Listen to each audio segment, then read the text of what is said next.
nhóm trong ban iPhone 17 Pro Max ប៉ុន្តែខ្ញុំអត់ដឹងថាវាជាចំណងឬក៏វាជាតម្រូវការពិតប្រាកដរបស់ខ្ញុំទេឥឡូវខ្ញុំសូមបញ្យល់តិចតើតើនឹងចំណងមានន័យថាអ្វីដែលយើងចង់បានប៉ុន្តែបើសិនជាតម្រូវការមានន័យថារបស់ហ្នឹងគឺយើងបើសិនជាអត់មានវាមានបញ្ហាចឹងទៅនៅក្នុងឧទាហរណ៍មិញ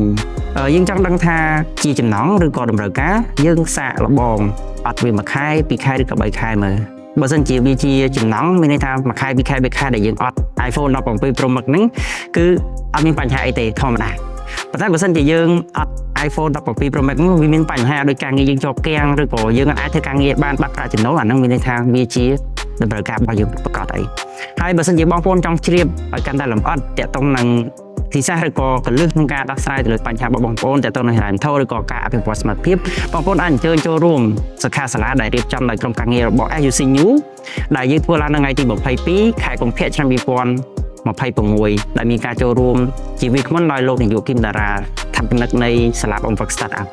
ចឹងបងប្អូនចូលរួមទៅបងប្អូននឹងទទួលបានកលឹះជាច្រើនពោះសិក្ខាសាលាហ្នឹងគឺផ្ដោតសំខាន់ទៅលើការសួរនិងការឆ្លើយអញ្ចឹងបងប្អូនមានសំណួរមានបញ្ហាទៅសួរទៅគឺបានចម្លើយហ្មងអញ្ចឹងសូមអរគុណច្រើន